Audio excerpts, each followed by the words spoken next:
The Indianapolis shooting at a FedEx facility, leaving 8 people dead, followed a series of high-profile tragedies, including at a cabinet warehouse in Bryan, Texas earlier this month, a business complex in California April 1st that left 4 people dead, at a grocery store in Boulder, Colorado, and a string of killings at spas in the Atlanta area last month.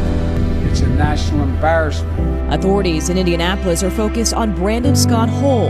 Police say the 19-year-old, who used to work at the FedEx warehouse and took his own life during the attack, used 2 assault rifles purchased legally last summer. Months earlier, police had confiscated a shotgun from Hull after his mother had raised concerns about his mental state. John chapter 8 and verse 44 says, "Ye are of your father the devil, and the lust of your father ye will do. He was a murderer from the beginning, and abode not in the truth, because there is no truth in him. When he speaketh a lie, he speaketh of his own, for he is a liar and the father of it." The Bible lets us know that it was the devil who was a murderer from the beginning. He was the one who caused the fall of angels from heaven. He was the one who caused our first parents to sin. He inspired Cain to kill Abel, and he was behind the death of our Savior, Jesus Christ. It is no mystery that today, as we see senseless murders in the land, the devil is the one behind it. Rachel, did you hear about the recent mass shootings that happened at a FedEx facility in Indianapolis? I did, yes. Okay, and what were your thoughts on that after hearing that this 19-year-old former employee killed 8 people and injured some others? It's just heartbreaking, honestly. I feel like nowadays, it's kind of sad how everything is just kind of normalized now. Like, you hear about these mass shootings and you're like, oh, another one, here we go. And it's just really sad that it can happen so frequently, and it does happen so frequently, especially within the past 2 years. It's just been increased rates, and it's just awful. At the end of the day, it seems as if there is always one troubled individual that somehow interacts in this very negative way with groups of other individuals. Sometimes it seems senseless, sometimes it seems more directed. Now, CNN reported that, from this killing, as of April 18th, this has been the 45th mass shooting in the last month alone. So, a staggering large number. CNN and the Gun Violence Archive consider an incident with more than 4 people shot, excluding the shooter, a mass shooting, and at least 50 have occurred in the U.S. since March 16th, when 8 people were killed at 3 spas in the metro Atlanta area. Of course, it's very saddening of what happened. Our prayers go out to those families. And now, Congress and even individual citizens are calling for more stringent and stricter gun laws in order to stem this tide of mass shootings. Now, my question for you, Abby, is do you think more gun reform laws are going to bring the needed change to stop mass shootings and even the senseless murders that are occurring? I do. I definitely think there needs to be more reform. I think at this point it's very hard, and it seems like a radical idea to abolish them and in general, get rid of them in general, but they definitely need to be stricter. No one should own a semi-automatic or anything like that.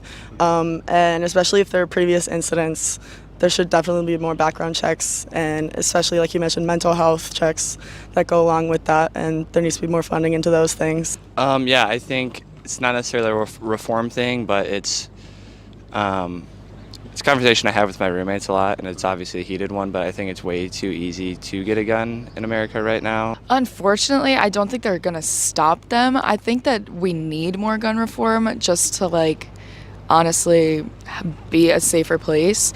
But I feel like if somebody is going to try to shoot up a place, they're determined to do that, and they're going to find a way to do it. And it's honestly really scary and really sad, but I feel like we need more gun reform, like I said, but it's just, I don't think it's going to stop it completely.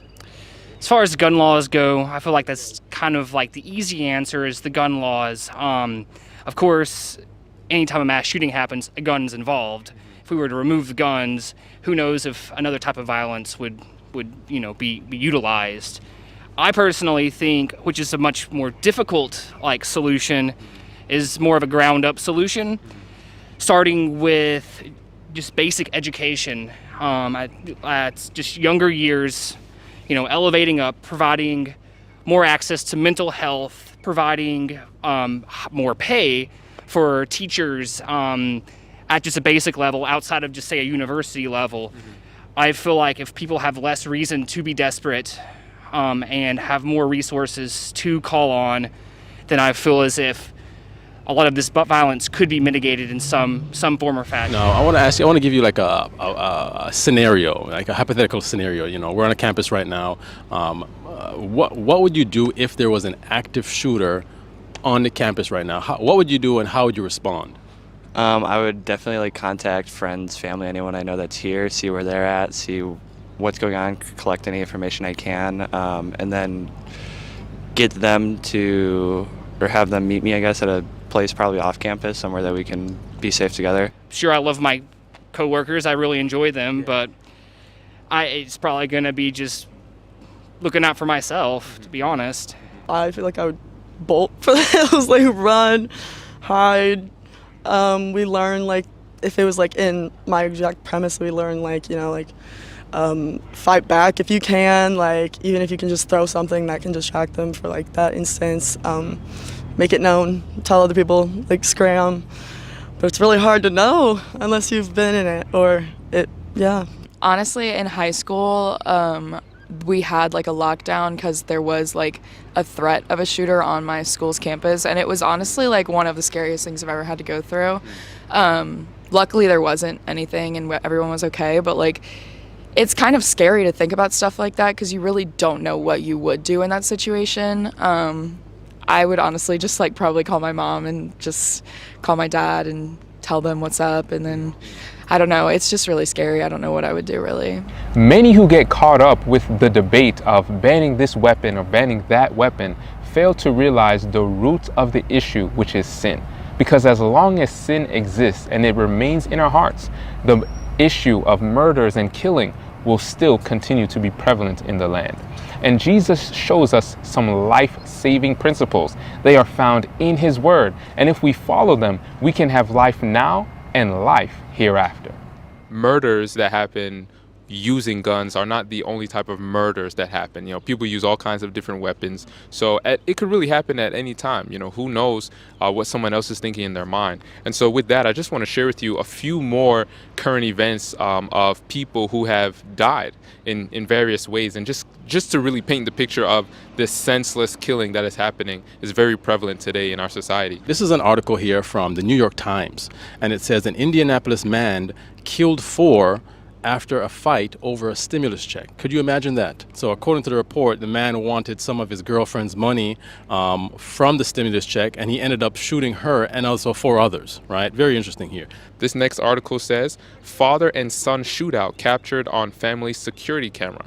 So this was right in their front yard, and what happened was the son had a gun in his pocket. The father saw it, and he wanted him off his property. So he went and got his gun, and I guess the son turned around and started firing shots. He started firing back, and that's what happened there. And this is a very sad one. This says, the mom says she drowned her 3 kids softly while she hugged and kissed them. And her reason, she says, for doing this was because she wanted to protect them from their abusive father. So, I mean, you just look at this and it really does touch a person's heart because death is horrible. Why do you think, personally, there's so much senseless killing, senseless murders, and even evil in this world? I think it just comes back to what I said earlier. Like, these are certain effects of like late stage capitalism, where certain resources are going elsewhere. I feel like wealth should be more spread out. Wow, I don't know. Like, I feel like a lot of these things, like the mother who claimed it was to protect them from their father's abuse. I know a lot of domestic abuse calls and cases go like they won't do anything until there's actual like serious harm inflicted and things like that. And so this is where you've heard things and theories about like replacing police with like social workers and people who know how to handle abuse cases and things such as that, instead of people who, be honest, like have zero training to carry firearms and like protect people. I think there's so much evil today because we just live in a really highly, I'm going to say acclimated world. Everything's just kind of a stirring pot right now, I feel like. And again, there's not really ever a resolution to that.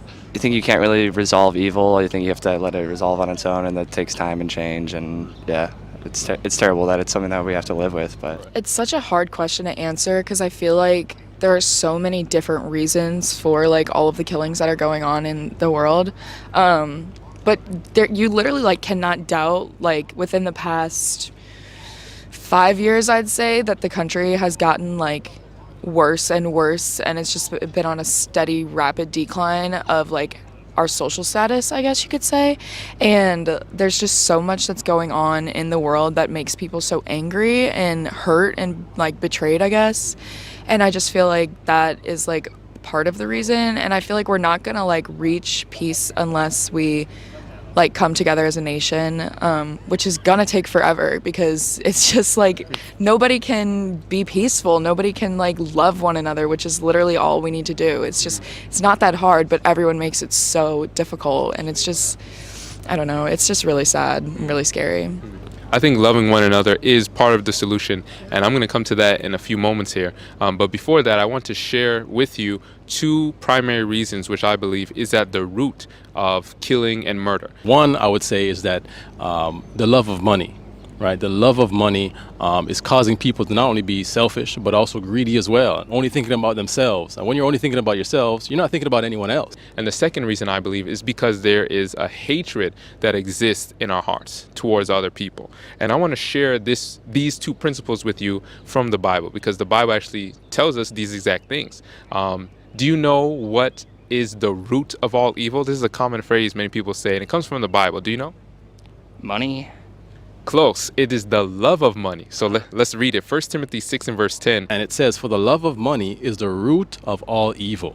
Of all evil. It doesn't say money in it of itself is evil innately, but the love of it. Because when you love something, you're not thinking about anyone else. You're just, okay, just me, I'm greedy, is the root of all evil. 1 John 3 verse 15 says, whosoever hateth his brother is a murderer, and ye know that no murderer hath eternal life abiding in him. Even if we haven't even committed the act, if it's already in our thoughts to hurt somebody or to, even kill somebody, we're already a murderer before the act is even carried out. And you can see that also in Matthew chapter. This last one just kind of reiterates that. Yeah, read that for us. Whoever is angry with his brother without a cause shall be in danger of the judgment. Yeah. And I think that kind of resonates most, where I don't want to say being selfish with this money and having this hate in our heart is senseless, because to some people it is a driven motivation, and it may be ignorant or whatever, but I think that ignorance is kind of a bliss, and it will cause danger in your judgment and cause you to kind of have these dramatic and unnecessary and terrible outcomes that we're seeing today. So yeah, I think those points definitely prove with what you guys are trying to argue.